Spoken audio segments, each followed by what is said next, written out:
China menargetkan sejumlah negara di dunia, termasuk Indonesia. Jelas beliau sudah katakan kedaulatan harga mati, ya, tapi kita harus jangan kita panas-panasin, ya. Jadi kalau wilayah teritorial itu kan, ya itu kedaulatan itu adalah 12 mil, ya. Kamboja meresmikan proyek perluasan pelabuhan angkatan laut di pangkalan militer Rem Kamboja. Tahu diuntung, setelah Kamboja balik bendera NKRI, kini Kamboja kerjasama dengan China caplok wilayah NKRI.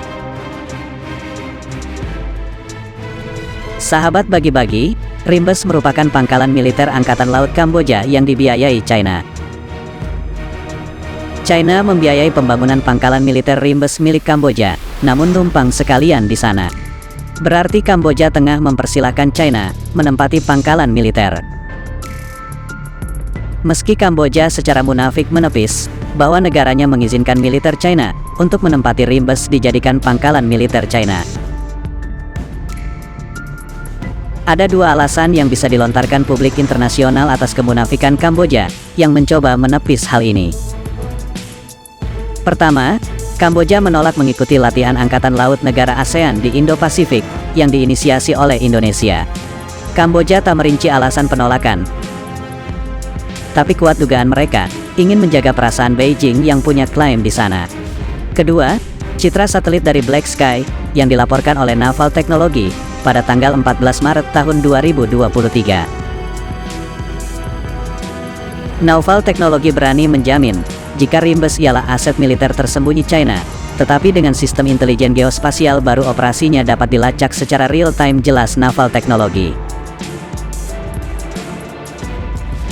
Menolak bagaimanapun, Kamboja tak bisa menyangkal dua fakta ini. China sendiri memang berusaha membangun pangkalan militer hingga ke luar negeri. Mereka ingin memastikan One Belt One Road, obor berjalan sesuai rencana. Obor merupakan program jangka panjang China melintasi hampir separuh bumi. Obor memberikan keuntungan ekonomi bagi China dan negara yang dilaluinya termasuk Indonesia. Salahnya China mengikut sertakan klaim Nine Dash Line dalam obor. Masalah timbul gegara klaim ini. Alasan China mengikut sertakan klaim Nine Dash Line masuk akal bagi mereka. Misal di Natuna Utara, mendadak Indonesia tak mengizinkan kapal dagang China lewat. Maka ekspor mereka terganggu dan menyebabkan kerugian ekonomi.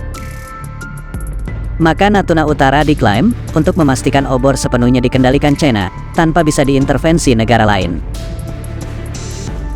Indonesia melihat obor bagai pedang bermata tiga. 1. Menguntungkan perekonomian. 2. Merugikan karena klaim Nine Dash Line. Ketiga, area abu-abu. Area abu-abu alias tak jelas ini bisa dimanfaatkan China atau Indonesia untuk menekan satu sama lain. Indonesia bisa menutup Natuna Utara, tapi China juga bisa hentikan kerjasama ekonomi dengan Jakarta akibat hal ini. Susah bukan?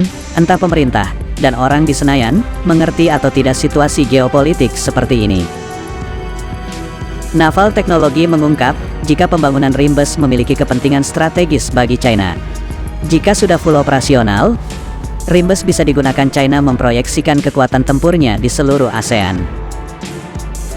Ada satu wilayah yang jadi primary target China jika meluncurkan operasi tempurnya dari Rimbes. Ia adalah Selat Malaka milik Indonesia. China bisa mencaplok dan mengontrol Selat Malaka dengan pengerahan kekuatan tempur dari Rimbes. Situs ini secara strategis penting bagi militer China karena memberikan kehadiran yang lebih kuat di wilayah tersebut dan mendukung perselisihan mereka yang sedang berlangsung di Laut China Selatan. Selat Malaka, di mana pangkalan Angkatan Laut Rimbes berada, merupakan titik sempit bagi kapal-kapal yang transit di wilayah tersebut dan menghadirkan lingkungan yang menantang, di mana Angkatan Laut harus waspada penuh, jelas Naval Technology. Harus diakui, kemampuan militer China bermanuver dari Rimbes ancaman serius bagi Indonesia di Selat Malaka.